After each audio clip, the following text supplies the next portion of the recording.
ਸਾਹਿਬ ਸ੍ਰੀ ਗੁਰੂ ਗ੍ਰੰਥ ਸਾਹਿਬ ਮਹਾਰਾਜ ਸੱਚੇ ਪਾਤਸ਼ਾਹ ਜੀ ਦੀ ਪਾਵਨ ਪਵਿੱਤਰ ਹਜ਼ੂਰੀ ਦੇ ਅੰਦਰ ਸ਼ਾਮ ਵੇਲੇ ਦੇ ਸਜੇ ਹੋਏ ਦੀਵਾਨਾਂ ਦੀਆਂ ਪ੍ਰੇਮ ਸਹਿਤ ਹਾਜ਼ਰੀਆਂ ਭਰ ਰਹੇ ਹਨ। ਗੁਰੂ ਚਰਨਾਂ ਅੰਦਰ ਜੁੜ ਕਰਕੇ ਸੋਦਾਰ ਰਹਿਰਾਸ ਸਾਹਿਬ ਜੀ ਦੇ ਪਾਠ ਸ਼ਰਵਣ ਕੀਤੇ ਹਨ। ਸਤਿਗੁਰਾਂ ਨੇ ਕਿਰਪਾ ਕਰਕੇ ਪਾਵਨ ਪਵਿੱਤਰ ਮੁਖਵਾਕ ਬਖਸ਼ਿਸ਼ ਕਰਕੇ ਸਾਨੂੰ ਸਾਰਿਆਂ ਨੂੰ ਨਿਹਾਲ ਕੀਤਾ ਹੈ। ਉਪਰੰਤ ਰੋਜ਼ਾਨਾ ਦੀ ਤਰ੍ਹਾਂ ਜੋ ਗੁਰ ਇਤਿਹਾਸ ਦੀ ਲੜੀਵਾਰ ਕਥਾ ਪਾਵਨ ਸਥਾਨ ਤੇ ਚੱਲ ਰਹੀ ਹੈ, ਇਸ ਨੂੰ ਸ਼ਰਵਣ ਕਰਨ ਵਾਸਤੇ ਗੁਰੂ ਕੀ ਗੋਦ ਦਾ ਆਨੰਦ ਮਾਣ ਰਹੇ ਹਾਂ। ਆਓ ਵਿਚਾਰਾਂ ਦੀ ਆਰੰਭਤਾ ਤੋਂ ਪਹਿਲਾਂ ਗੁਰੂ ਚਰਨਾਂ ਵਿੱਚ ਸੁਰਤ ਨੂੰ ਜੋੜਦਿਆਂ ਗੁਰ ਫਤਿਹ ਦੀ ਸਾਂਝ ਪਾਈਏ। ਕੋਈ ਵੀ ਰਸਨਾ ਗੁਰੂ ਫਤਿਹ ਤੋਂ ਵਾਂਝੀ ਨਾ ਰਵੇ। ਸਾਰੀ ਸੰਗਤ ਪ੍ਰੇਮ ਨਾਲ ਆਖੋ ਜੀ, ਵਾਹਿਗੁਰੂ ਜੀ ਕਾ ਖਾਲਸਾ, ਵਾਹਿਗੁਰੂ ਜੀ ਕੀ ਫਤਿਹ। ਸਤਿਗੁਰਾਂ ਦੀ ਅਪਾਰ ਕਿਰਪਾ ਸਦਕਾ ਗੁਰ ਇਤਿਹਾਸ ਵਿੱਚੋਂ ਗੁਰੂ ਨਾਨਕ ਦੇਵ ਮਹਾਰਾਜ ਜੀ ਦੇ ਜੀਵਨ ਦਾ ਪ੍ਰਸੰਗ ਸ਼ਰਵਣ ਕਰ ਰਹੇ ਸੀ। ਵਿਚਾਰ ਚੱਲ ਰਹੀ ਸੀ ਕਿ ਜਗਤ ਦੇ ਮਾਲਕ ਧੰਨ ਗੁਰੂ ਨਾਨਕ ਦੇਵ ਮਹਾਰਾਜ ਸੱਚੇ ਪਾਤਸ਼ਾਹ ਜੀ ਇਸ ਵੇਲੇ ਮਥੁਰਾ ਬਿੰਦਰਾਵਨ ਭਾਵ ਕੇ ਬ੍ਰਿਜ ਭੂਮੀ ਦੇ ਵਿੱਚ ਵਿਚਰਦਿਆਂ ਹੋਇਆਂ ਲੋਕਾਂ ਨੂੰ ਸੱਚ ਦੇ ਰਾਹ ਤੇ ਤੋਰ ਰਹੇ ਹਨ। ਗੁਰਮਤਿ ਦਾ ਉਪਦੇਸ਼ ਦ੍ਰਿੜ ਕਰਾ ਰਹੇ ਨੇ। ਬ੍ਰਿਜ ਭੂਮੀ ਦੇ ਵਿੱਚ ਜਿਹੜੇ ਲੋਕ ਧਰਮ ਦੇ ਨਾਮ ਤੇ ਪਖੰਡ ਕਰ ਰਹੇ ਸਨ, ਉਹ ਕਹਿੰਦੇ ਸਨ ਅਸੀਂ ਕ੍ਰਿਸ਼ਨ ਜੀ ਦੀ ਭਗਤੀ ਕਰਦੇ ਹਾਂ, ਪਰ ਮਨ ਵਿੱਚ ਭੈੜੀਆਂ ਵਿਚਾਰਾਂ ਰੱਖਦੇ ਸਨ। ਸਤਿਗੁਰਾਂ ਨੇ ਉਹਨਾਂ ਨੂੰ ਮੱਤ ਦੇ ਕੇ ਸਮਝਾਉਣਾ ਕੀਤਾ ਕਿ ਜਿਸ ਤਰ੍ਹਾਂ ਦੇ ਕਰਮ ਤੁਸੀਂ ਕਰ ਰਹੇ ਹੋ, ਇਹ ਪ੍ਰਮਾਤਮਾ ਦੀ ਭਗਤੀ ਨਹੀਂ ਹੈ। ਇਹ ਤਾਂ ਤੁਹਾਡੇ ਜੀਵਨ ਦੇ ਵਿੱਚ ਜਿਹੜੇ ਕੌਤਕ ਤੁਸੀਂ ਕਰੀ ਜਾ ਰਹੇ ਹੋ, ਇਹ ਤੁਹਾਨੂੰ ਖੁਆਰੀਆਂ ਵੱਲ ਲੈ ਕੇ ਜਾਣਗੇ। ਤੁਹਾਡਾ ਜੀਵਨ ਦਾ ਕਿਸੇ ਨੇ ਭਲਾ ਨਹੀਂ ਕਰਨਾ। ਇੱਥੇ ਸਤਿਗੁਰੂ ਜੀ ਸਾਰਿਆਂ ਨੂੰ ਸਿੱਧੇ ਰਸਤੇ ਤੇ ਪਾ ਕੇ ਸੱਚ ਦਾ ਉਪਦੇਸ਼ ਦ੍ਰਿੜ ਕਰਾ ਕੇ ਫਿਰ ਇੱਥੋਂ ਅਯੁੱਧਿਆ ਪਹੁੰਚੇ। ਅਯੁੱਧਿਆ ਜਿਹਦਾ ਸੰਬੰਧ ਸ੍ਰੀ ਰਾਮਚੰਦਰ ਜੀ ਦੇ ਨਾਲ ਹੈ, ਉਹਨਾਂ ਦਾ ਜਨਮ ਸਥਾਨ ਉੱਥੇ ਮੰਨਿਆ ਗਿਆ ਹੈ। ਤੇ ਇੱਥੇ ਆ ਕੇ ਵੀ ਸਤਿਗੁਰਾਂ ਨੇ ਸਾਰੇ ਲੋਕਾਂ ਨੂੰ ਸੱਚੇ ਆਚਰਨ ਦੇ ਨਾਲ ਪ੍ਰਮਾਤਮਾ ਜੀ ਦੀ ਭਗਤੀ ਕਰਨ ਦੀ ਪ੍ਰੇਰਨਾ ਦਿੱਤੀ ਹੈ।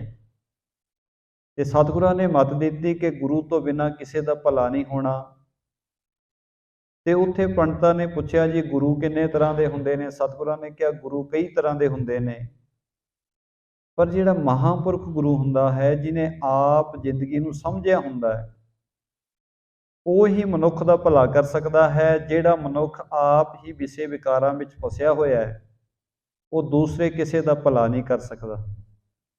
ਜਿਵੇਂ ਕਿਸੇ ਨੂੰ, ਇੱਕ ਬੰਦੇ ਨੂੰ ਅੱਗ ਲੱਗੀ ਹੋਵੇ ਤੇ ਦੂਸਰੇ ਨੂੰ ਆਵਾਜ਼ਾਂ ਮਾਰ ਰਿਹਾ ਹੋਵੇ ਮੇਰੀ ਅੱਗ ਬੁਝਾ ਦਿਓ, ਤੇ ਜਿਹੜਾ ਦੂਸਰਾ ਹੋਵੇ ਜਿਹਦਾ ਨਾਮ ਲੈ ਕੇ ਉਹ ਪੁਕਾਰ ਰਿਹਾ ਹੋਵੇ, ਉਹਨੂੰ ਖੁਦ ਨੂੰ ਵੀ ਅੱਗ ਲੱਗੀ ਹੋਵੇ, ਤੇ ਜਿਹਨੂੰ ਪਹਿਲਾਂ ਹੀ ਅੱਗ ਲੱਗੀ ਹੋਈ ਹੈ ਦੂਸਰੇ ਦੀ ਅੱਗ ਨਹੀਂ ਬੁਝਾ ਸਕਦਾ। ਉਸੇ ਤਰ੍ਹਾਂ ਹੀ ਜਿਹਨੂੰ ਦੁਨੀਆ ਦੇ ਵਿੱਚ ਲਾਲਚਾਂ ਦੀ, ਭੈੜੇ ਕਰਮਾਂ ਦੀ ਅੱਗ ਲੱਗੀ ਹੋਵੇ ਆਪਣੇ ਜੀਵਨ ਵਿੱਚ ਹੀ, ਉਹ ਦੂਸਰੇ ਨੂੰ ਭੈੜੇ ਰਸਤੇ ਤੋਂ ਕਿਵੇਂ ਰੋਕ ਸਕਦਾ ਹੈ? ਬੁਰੇ ਪਾਸੇ ਜਾਣ ਤੋਂ ਕਿਵੇਂ ਰੋਕ ਦੇਵੇਗਾ? ਤੇ ਸੰਸਾਰ ਵਿੱਚ ਬਹੁਤ ਸਾਰੇ ਧਾਰਮਿਕ ਤੌਰ ਤੇ ਜਿਹੜੇ ਪਖੰਡ ਕਰ ਰਹੇ ਲੋਕ ਨੇ, ਉਹਨਾਂ ਦਾ ਇਹੀ ਹਾਲ ਹੈ। ਉਹਨਾਂ ਦੇ ਆਪਣੇ ਜੀਵਨ ਨੂੰ ਭੈੜੇ ਕਰਮਾਂ ਦੀ ਅੱਗ ਲੱਗੀ ਹੈ ਤੇ ਲੋਕ ਚਾਹੁੰਦੇ ਨੇ ਸ਼ਾਇਦ ਇਹ ਸਾਡਾ ਭਲਾ ਕਰ ਦੇਣ। ਇਸ ਕਰਕੇ ਉਹਨਾਂ ਪਖੰਡੀਆਂ ਦੇ ਕੋਲ ਚਲੇ ਜਾਂਦੇ ਹਨ ਤੇ ਪਖੰਡੀਆਂ ਦੇ ਕੋਲ ਜਾ ਕੇ ਆਪਣੇ ਜੀਵਨ ਵਿੱਚ ਸਿਵਾਏ ਇੱਧਰ ਉੱਧਰ ਭਰਮਣ ਤੋਂ ਹੋਰ ਕੋਈ ਪ੍ਰਾਪਤੀ ਨਹੀਂ ਹੁੰਦੀ। ਆਰਥਿਕ ਤੌਰ ਤੇ ਵੀ ਬੰਦੇ ਦਾ ਨੁਕਸਾਨ ਹੁੰਦਾ ਹੈ ਤੇ ਸਰਦਾ ਵੀ ਬੰਦੇ ਦੀ ਟੁੱਟਦੀ ਹੈ। ਧਰਮ ਦੇ ਨਾਮ ਤੇ ਸੰਗ ਕੇ ਖੜੇ ਹੁੰਦੇ ਹਨ, ਕਿਉਂਕਿ ਜਿਹੜੇ ਕੱਚੇ ਨੇ, ਪਖੰਡੀ ਲੋਕ ਨੇ, ਉਹ ਜੀਵਨ ਦੇ ਵਿੱਚ ਕੁਝ ਵੀ ਸਾਡੇ ਬਦਲਾਅ ਨਹੀਂ ਲਿਆ ਸਕਦੇ। ਇਸ ਕਰਕੇ ਸਤਿਗੁਰਾਂ ਨੇ ਅਯੁੱਧਿਆ ਵਿਖੇ ਉਪਦੇਸ਼ ਦਿੱਤਾ ਹੈ ਕਿ ਪੂਰੇ ਸਤਿਗੁਰੂ ਦੇ ਚਰਨੀ ਜੁੜ ਕੇ ਬੰਦੇ ਦਾ ਭਲਾ ਹੋਣਾ ਹੈ। ਪਖੰਡ ਦੇ ਪਿੱਛੇ ਤੁਰਿਆ ਮਨੁੱਖ ਦੇ ਜੀਵਨ ਵਿੱਚ ਭਟਕਣਾ ਤੋਂ ਸਿਵਾਏ ਹੋਰ ਕੋਈ ਪ੍ਰਾਪਤੀ ਨਹੀਂ ਹੁੰਦੀ। ਇੱਥੋਂ ਸਤਿਗੁਰੂ ਗੁਰੂ ਨਾਨਕ ਸਾਹਿਬ ਮਹਾਰਾਜ ਜੀ ਸੱਚ ਦਾ ਉਪਦੇਸ਼ ਦ੍ਰਿੜ ਕਰਾ ਕੇ ਅਗਲੇ ਸਫ਼ਰ ਤੇ ਚੱਲ ਪਏ ਨੇ। ਆਓ ਉਹ ਪ੍ਰਸੰਗ ਆਪਾਂ ਪ੍ਰੇਮ ਨਾਲ ਵਿਚਾਰਨਾ ਕਰੀਏ। कांसी विखै जाए किए डेरा, तट सुरसर जह सुंदर हेरा। गुरु नानक साहब महाराज जी हुण अयोध्या तो चल के कांसी पहुंच गए। कांसी जिन्हों बनारस भी कहा जाता है, ते बनारस दे विच पंडितां दा ब्राह्मणां दा बहुत पक्का गढ़ है, भाव कि इत्थे बहुत वड्डे वड्डे विद्वान रहिंदे ने। कांसी नूं कहा ही इस करके जांदा है क्योंकि इत्थे विद्या बहुत ज़्यादा जिहड़ी है, सनातन मत की विद्या का प्रसार इत्थों बहुत ज़्यादा होया। बड़े बड़े गुणी पंडित विद्वान इत्थों पैदा हुए। ते गुरु गोबिंद सिंह महाराज जी ने फिर इस कांसी तो पढ़ के हिंदू मत दे, क्योंकि प्रचारक पैदा होंदे सन बनारस तो पढ़ के, ते गुरु गोबिंद सिंह महाराज जी ने सिखां दे पढ़न वास्ते फिर गुरु साहब ने भी एक कांसी बनाई। वो कांसी किहड़ी है? जे साडे ध्यान विच होवे असीं शब्द वरतदे हां गुरु की कांसी, वो है तलवंडी साबो, जिन्हों असीं चौथा तख्त कहने हैं, श्री दमदमा साहब। दमदमा साहब साबो की तलवंडी ये गुरु की कांसी है। तो उत्थे गुरु साहब गुरु गोबिंद सिंह महाराज जी का यह बचन भी है कि ये वो स्थान है जिथे आके बैल बुद्धि वाले मनुख भी विद्वान बन जाएंगे। उत्थे गुरु के प्यारे गुरसिख जाते भी ने दमदमा साहब की धरती ते, बठिंडे के लागे। उत्थे स्थान है गुरु गोबिंद सिंह महाराज जी का, जिथे बैठ के गुरु साहब ने बाणी लिखवाई सी। उस स्थान का नाम है लिखणसर। ते जेड़े मनुख नूं विद्या ना आउंदी होवे उत्थे जाके 35 लिख के आउंदा है। 35 का भाव है ऊड़ा आड़ा उत्थे लिखिया जांदा है। ते उत्थे ऊड़ा आड़ा लिखण दे नाल गुरु साहब के चरनां विच अरदास करन दे नाल जिस मनुख नूं विद्या ना आउंदी होवे उहदा विद्या दे विच चित लग जांदा है, ते विद्या उहनूं गुरु साहब की कृपा सदका आउण लग पैंदी। उहनूं गुरु की कांसी होण दा खिताब सतगुरां ने दिता है। ये जिहड़ी कांसी है ये बनारस है, भाव कि जिथे सनातन मत जिन्हों असीं हिंदू धर्म कहने हैं, हिंदू धर्म के विद्वान जिहड़े ने इस कांसी विचों पैदा होंदे। ते बनारस दे विच ही इस स्थान का संबंध भगतां नाल भी है। बनारस दे विच ही बाबा कबीर जी जिहड़े ने उन्हां दा भी अपने जीवन का प्रवाह उत्थे ही चलिया। ते भगत रविदास जी भी बनारस दे विच ही होए ने। ते इन्हां महापुरखां ने, दोवें महापुरखां ने सनातन मत के गढ़ विच जिथे बहुत वड्डे वड्डे पंडितां दा गढ़ सी, उस जिथे जात पात के बंधन बहुत करड़े सन, उस समाज दे विच रह के उस परंपरा का उन्हां विरोध किया। हुण जिथे सारे पासे बोलबाला ही किसी एक विशेष फिरके का होवे ते उत्थे किसी दूसरे नूं बोलण नहीं दिता जाता।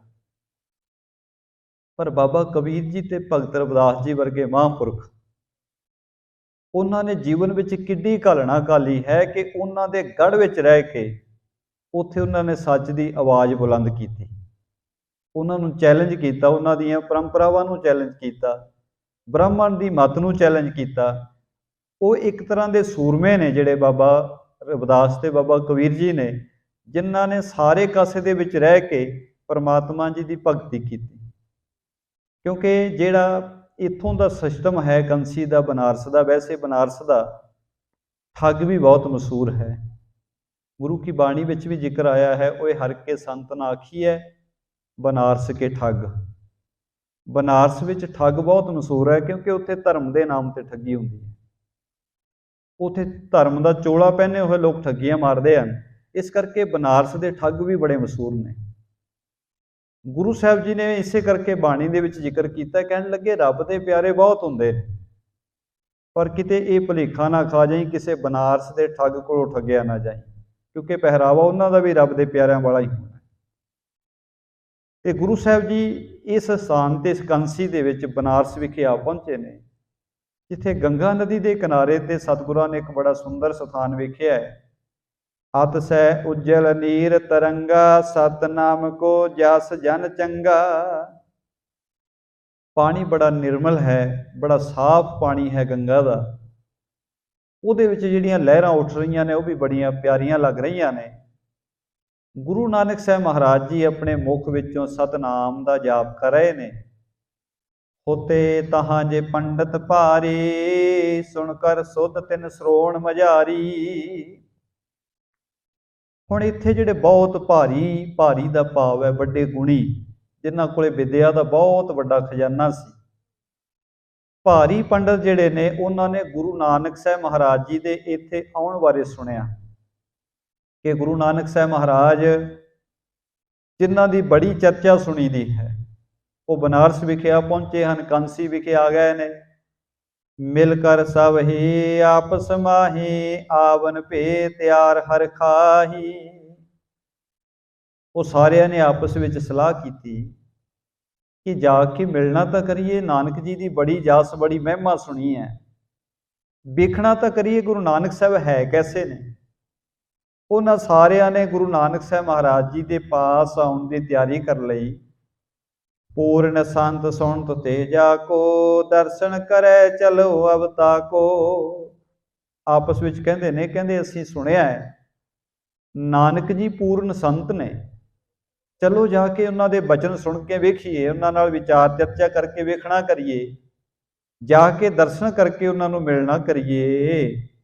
ਨਾਰ ਬ੍ਰਿੰਦ ਸੋ ਪੰਡਤ ਆਏ, ਸ੍ਰੀ ਗੁਰ ਆਗੇ ਸੀਸ ਨਿਵਾਏ। ਜਿਸ ਵੇਲੇ ਪੰਡਤ ਗੁਰੂ ਨਾਨਕ ਸਾਹਿਬ ਮਹਾਰਾਜ ਜੀ ਨੂੰ ਮਿਲਣ ਵਾਸਤੇ ਆ ਰਹੇ ਨੇ ਤੇ ਲੋਕਾਂ ਨੂੰ ਵੀ ਪਤਾ ਲੱਗਿਆ ਕਿ ਗੁਰੂ ਨਾਨਕ ਨਾਮ ਦਾ ਕੋਈ ਸੰਤ ਮਹਾਂਪੁਰਖ ਆਇਆ ਹੈ, ਤੇ ਸਾਰੇ ਵਿਦਵਾਨ ਪੰਡਤ ਉਸ ਨਾਨਕ ਜੀ ਨੂੰ ਮਿਲਣ ਵਾਸਤੇ ਜਾ ਰਹੇ ਨੇ, ਤੇ ਬਹੁਤ ਸਾਰੇ ਹੋਰ ਲੋਕ ਵੀ ਨਾਲ ਹੀ ਤੁਰ ਪਏ। ਉਹਨਾਂ ਸਾਰਿਆਂ ਨੇ ਜਾ ਕੇ ਗੁਰੂ ਸਾਹਿਬ ਜੀ ਦੇ ਪਾਸ ਸਿਰ ਨਿਵਾ ਕੇ ਬੈਠਣਾ ਕੀਤਾ ਹੈ। ਧਾਰਿਓ ਰਸਰਦਾ ਕੋਟਿਕ ਵੈਸੇ, ਪ੍ਰਸ਼ਨ ਕੀਨ ਮਿਲ ਕੇ ਤਬ ਐਸੇ। ਜਿਸ ਵੇਲੇ ਸਰਦਾ ਧਾਰਨ ਕਰਕੇ ਗੁਰੂ ਸਾਹਿਬ ਦੇ ਕੋਲ ਬੈਠ ਗਏ, ਫਿਰ ਉਹਨਾਂ ਵਿੱਚੋਂ ਇੱਕ ਜਾਣੇ ਨੇ ਸਾਰਿਆਂ ਦੇ ਮਨ ਦਾ ਜਿਹੜਾ ਸਵਾਲ ਹੈ, ਇੱਕ ਪ੍ਰਸ਼ਨ ਜਿਹੜਾ ਹੈ ਗੁਰੂ ਨਾਨਕ ਸਾਹਿਬ ਮਹਾਰਾਜ ਜੀ ਦੇ ਅੱਗੇ ਰੱਖਣਾ ਕੀਤਾ, ਸਵਾਲ ਕੀਤਾ ਸਤਿਗੁਰਾਂ ਨੂੰ। ਦੋਹਰਾ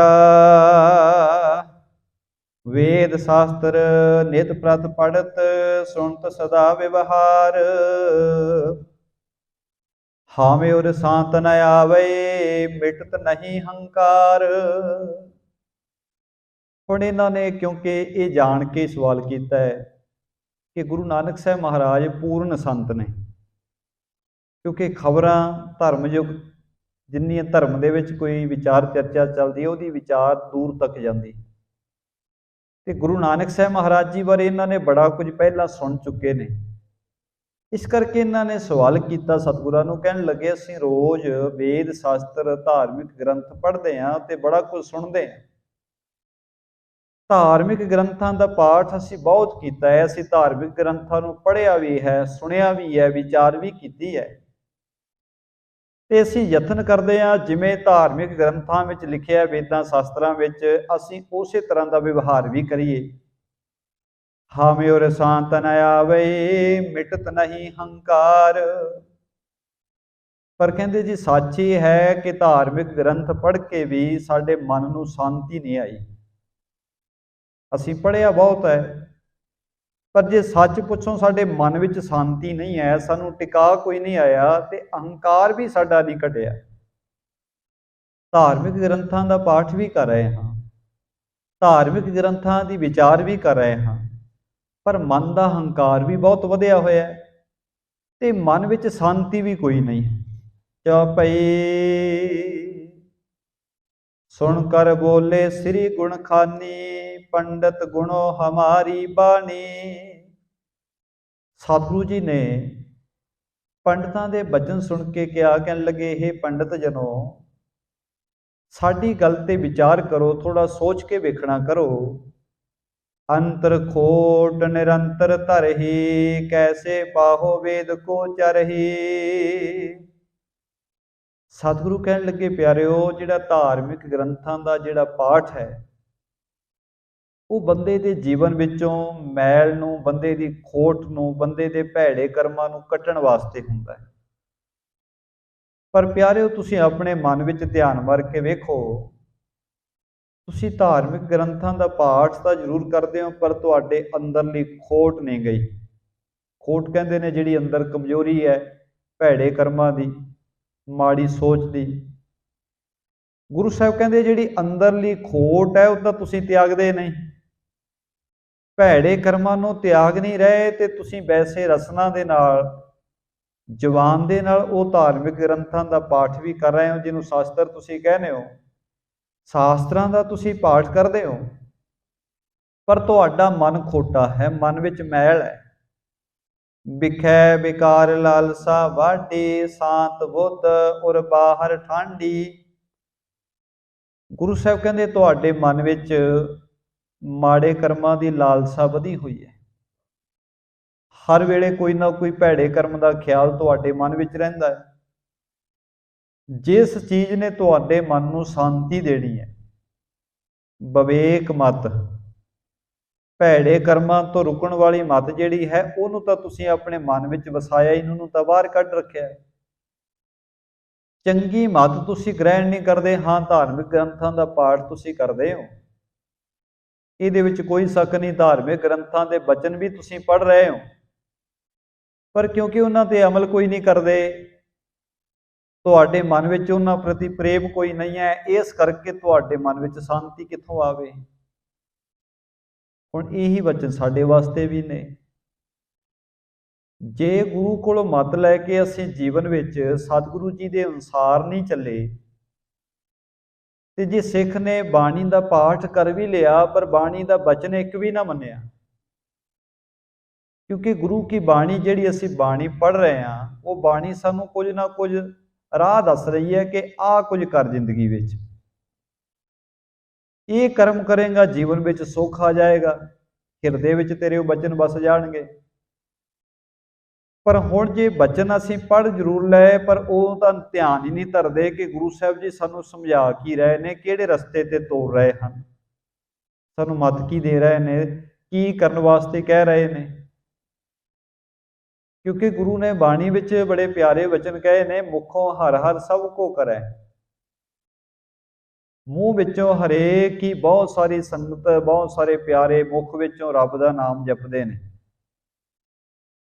ਮੁਖੋਂ ਹਰ ਹਰ ਸਭ ਕੋ ਕਰੈ, ਬਿਰਲੇ ਹਿਰਦੈ ਵਸਾਇਆ। ਮੂੰਹ ਦੇ ਨਾਲ ਤਾਂ ਹਰੇਕ ਹੀ ਜਪਦਾ ਹੈ, ਮੂੰਹ ਨਾਲ ਵਾਹਿਗੁਰੂ ਵਾਹਿਗੁਰੂ ਵੀ ਕੋਈ ਕਹਿੰਦਾ ਹੈ, ਕੋਈ ਰਾਮ ਰਾਮ ਕਹਿੰਦਾ ਹੈ, ਕੋਈ ਹਰੀ ਹਰੀ ਕਹਿੰਦਾ ਹੈ, ਪਰ ਸਾਹਿਬ ਕਹਿੰਦੇ ਕੋਈ ਵਿਰਲਾ ਹੈ ਜਿਹਨੇ ਮਨ ਵਿੱਚ ਵਸਾਇਆ ਹੈ, ਜਿਹਦੇ ਹਿਰਦੇ ਵਿੱਚ ਵਸਿਆ ਹੈ। ਨਾਨਕ ਜਿਨ ਕੈ ਹਿਰਦੇ ਵਸਿਆ, ਮੋਖ ਮੁਕਤ ਤਿਨ ਪਾਇਆ। ਸਤਿਗੁਰੂ ਕਹਿੰਦੇ ਮੁਕਤੀ ਉਹਨਾਂ ਨੂੰ ਮਿਲੀ ਜਿਨ੍ਹਾਂ ਦੇ ਹਿਰਦੇ ਵਿੱਚ ਵਸ ਗਿਆ, ਜਿਨ੍ਹਾਂ ਦੇ ਅੰਦਰ ਗੱਲ ਵਸ ਗਈ। ਭਾਈ ਗੁਰਦਾਸ ਜੀ ਦੇ ਵੀ ਪਿਆਰੇ ਵਚਨ ਪੜ੍ਹ ਲਈਏ। ਭਾਈ ਗੁਰਦਾਸ ਜੀ ਕਹਿੰਦੇ, ਗਾਏ ਸੁਣੈ ਆਖੈ ਮੀਟੈ, ਪਾਈਏ ਨਾ ਪਰਮ ਪਦ। ਕਹਿੰਦੇ ਗਾ ਲਿਆ, ਸੁਣ ਲਿਆ, ਅੱਖਾਂ ਮੀਚ ਕੇ ਵੀ ਬੈਠ ਗਏ। ਗਾਏ ਸੁਣੈ ਆਖੈ ਮੀਟੈ, ਪਾਈਏ ਨਾ ਪਰਮ ਪਦ। ਭਾਈ ਗੁਰਦਾਸ ਜੀ ਕਹਿੰਦੇ ਗਾ ਵੀ ਲਿਆ ਮੂੰਹ ਦੇ ਨਾਲ, ਕੰਨਾਂ ਨਾਲ ਸੁਣ ਵੀ ਲਿਆ, ਤੇ ਬੰਦਾ ਕਹਿੰਦਾ ਜੀ ਆ ਵੇਖੋ ਮੈਂ ਧਿਆਨ ਲਾ ਕੇ ਬੈਠਾ, ਅੱਖਾਂ ਬੰਦ ਕਰ ਲਈਆਂ। ਪਰ ਭਾਈ ਗੁਰਦਾਸ ਜੀ ਕਹਿੰਦੇ ਜੇ ਇੱਕ ਕੰਮ ਨਾ ਕੀਤਾ, ਪਾਈਏ ਨਾ ਪਰਮ ਪਦ, ਫਿਰ ਪਰਮ ਪਦਵੀ ਦੀ ਪ੍ਰਾਪਤੀ ਨਹੀਂ ਹੋਣੀ। ਕਿਉਂ? ਗੁਰ ਉਪਦੇਸ਼ ਗੈ ਜੋ ਲੋ ਨਾ ਕਮਾਈਏ। ਜਿੰਨਾ ਚਿਰ ਗੁਰੂ ਸਾਹਿਬ ਦਾ ਉਪਦੇਸ਼ ਕਮਾਉਂਦੇ ਨਹੀਂ ਜੀਵਨ ਵਿੱਚ, ਸਿੱਖਿਆ ਤੇ ਚੱਲਦੇ ਨਹੀਂ। ਗੁਰੂ ਨਾਨਕ ਸਾਹਿਬ ਮਹਾਰਾਜ ਜੀ ਕਾਂਸੀ ਵਿਖੇ ਭਾਵ ਕੇ ਬਨਾਰਸ ਵਿਖੇ ਉਹਨਾਂ ਲੋਕਾਂ ਨੂੰ, ਪੰਡਤ ਜਨਾਂ ਨੂੰ ਕਹਿ ਰਹੇ ਨੇ, ਪਿਆਰਿਓ ਜਿਹੜਾ ਤੁਸੀਂ ਸਵਾਲ ਕੀਤਾ ਹੈ ਕਿ ਅਸੀਂ ਵੇਦ ਸ਼ਾਸਤਰ ਰੋਜ਼ ਪੜ੍ਹਦੇ ਹਾਂ, ਵਿਚਾਰ ਵੀ ਕਰਦੇ ਹਾਂ, ਪਰ ਮਨ ਨਹੀਂ ਸ਼ਾਂਤ ਹੋਇਆ, ਅਹੰਕਾਰ ਨਹੀਂ ਸਾਡਾ ਮਿਟਿਆ। ਗੁਰੂ ਸਾਹਿਬ ਕਹਿੰਦੇ ਅਸਲ ਵਿੱਚ ਤੁਸੀਂ ਭੈੜੇ ਵਿਕਾਰਾਂ ਨੂੰ ਵਧਾ ਹੀ ਰਹੇ ਹੋ, ਉਹਨਾਂ ਨੂੰ ਛੱਡਣ ਦਾ ਕਦੇ ਯਤਨ ਹੀ ਨਹੀਂ ਕੀਤਾ। ਵਿਵੇਕ ਮਤ ਨੂੰ ਕਿਤੇ ਤੁਸੀਂ ਮਨ ਵਿੱਚ, ਹਿਰਦੇ ਵਿੱਚ ਵਸਣੀ ਨਹੀਂ ਦਿੱਤਾ, ਉਹਨੂੰ ਬਾਹਰ ਕੱਢ ਕੇ ਰੱਖਿਆ, ਤੇ ਹਿਰਦੇ ਵਿੱਚ ਸ਼ਾਂਤੀ ਕਿੱਥੋਂ ਆਵੇ। ਇਸੇ ਕਰਕੇ ਸਾਨੂੰ ਵੀ ਗੁਰੂ ਸਾਹਿਬ ਨੇ ਕਿਹਾ, ਕਹਿੰਦੇ ਜੇ ਪ੍ਰੇਮ ਦੇ ਨਾਲ ਨਹੀਂ ਜਪੇਗਾ, ਪ੍ਰੇਮ ਦੇ ਨਾਲ ਬਚਨਾਂ ਨੂੰ ਪੜ੍ਹ ਕੇ ਸੁਣ ਕੇ ਉਹਨਾਂ ਨੂੰ ਜੀਵਨ ਵਿੱਚ ਧਾਰਨ ਨਹੀਂ ਕਰੇਗਾ, ਫਿਰ ਤਾਂ ਭਾਵੇਂ ਬੰਦਾ ਕਿੰਨਾ ਹੀ ਕੁਝ ਪੜ੍ਹੀ ਜਾ, ਫਿਰ ਤਾਂ ਪੜ੍ਹ ਗੱਡੀ ਲੱਦੀ ਜਾਵੇ। ਜੇ ਕੱਲ भी ਆਪਾਂ ਨੇ ਵਿਚਾਰ ਕੀਤੀ ਸੀ, क्योंकि गुरु साहब ਦੇ बचन हरेक वास्ते ही ने। वो मेरे वास्ते भी उन्ने ही ने, संगत वास्ते भी उन्ने ही ने, कहण वाले वास्ते भी उन्ने ही ने, सुनने वाले वास्ते भी उन्ने ही ने। जे कहण वाला आप कह रहा है पर मन नहीं रहा, या सुनने वाला सुन रहा है पर उन्हां ते अमल नहीं कर रहा, तो भाई गुरु साहब की कृपा तो वांझे रह जावांगे, कोई भी होवे। क्योंकि अवर उपदेश है आप ना करे, जे आप उस गल ते अमल ही ना करिया सी तो साडे जीवन में सुख नहीं आना। यही सतगुरु जी उन्होंने वचन कर रहे हैं, उन्होंने पंडित जनां नूं जिन्हां ने आके सच दसिया अपने जीवन का। कहते महापुरखो असीं पढ़ते बहुत हाँ, बड़ा मन करके पढ़ते हैं, पर मन नहीं शांत होया। सतगुरु कहते प्यारे तुसीं मन शांत करने वास्ते यतन ही नहीं कर रहे, तुसीं लालसा वधा रहे हो। तुहाडे कोले ज्ञान की घाट नहीं, पर ज्ञान की वरतों काहदे वास्ते करदे हो? विचार चर्चा करने वास्ते। ज्ञान की वरतों काहदे वास्ते करदे हो? अपने आप को विद्वान कहाउण वास्ते। ज्ञान की वरतों अपने जीवन को सवारन वास्ते कीती हुई नहीं। इस करके साहब जी कहते पढ़ो सुनो सब लोक दिखावा, अस कै पुनिक शब्द अलावा। हजूर कहन लगे जिन्ना कुछ तुसीं प्यारिओ पढ़ते हो तो सुनते हो, ये सिर्फ लोक दिखावे वास्ते है कि असीं जी देखो किन्ने चंगे काम कर रहे हैं। सतगुरु कहते पढ़ना तो सुनना जे लोक दिखावा ही है तो जीवन में सुख कदे भी नहीं आना। आप बचन गुरु की बाणी दे होर भी बड़े प्यारे पढ़ते हैं। पाठ पढ़िओ हर वेद विचारिओ, निवल भुयंगम साधे, पंच जना स्यों संग ना छुटक्यो, अदक आहंग बुध बाधे। साहब कहते पाठ भी कर लिया, पाठ पढ़िओ और वेद विचारिओ, वेदां शास्त्रां की धार्मिक ग्रंथां की विचार भी कर लई। पहला पाठ किया फिर विचार भी कर लई, अर्थ भी पढ़ लै। पाठ पढ़िओ और वेद विचारिओ, निवल भुयंगम साधे, निवली कर्म भी कर लै। अपनियां नाड़ियां जिहड़ियां ने 3 नाड़ियां उन्हां दी भी साधना कर लई। पर होया कि पंच जना स्यों संग ना छुटक्यो। साहब ने कहा इन्ना कुछ भी करिया, पाठ भी करिया, धार्मिक ग्रंथां दी विचार भी कर लई, निवली कर्म भी कर लै, भाव के अपने आप को शुद्ध रखने के यतन भी कर लै, जोगियां वाले कर्म भी करके वेख लै, पर 5 विकारां कोलों खिहड़ा ही नहीं छुटिया। उस पासे तो ध्यान हटिया ही नहीं। 5 जना से संग ना छुटक्यो, अदक अहंग बुध वाधे। साहब ने कहा अहंकार होर ज़्यादा वधिया पिया। हुण अहंकार की वध गया बंदे दा, मैं जी इन्ने पाठ भी कर लैंदा, मैं जी इन्ना कुछ, मैं अर्थ भी जानदा, मैं योग साधना भी की हुई है। हुण ये सारे कर्म हंकार मिटाण वास्ते सन, पर होया कि इन्हां कर्मां दा ही बंदे नूं हंकार हो गया। मेरे जिन्ना पाठ नहीं कोई कर सकता, मेरे जिन्नी सेवा नहीं कोई कर सकता, मेरे जिन्ना जल्दी नहीं कोई उठ सकता।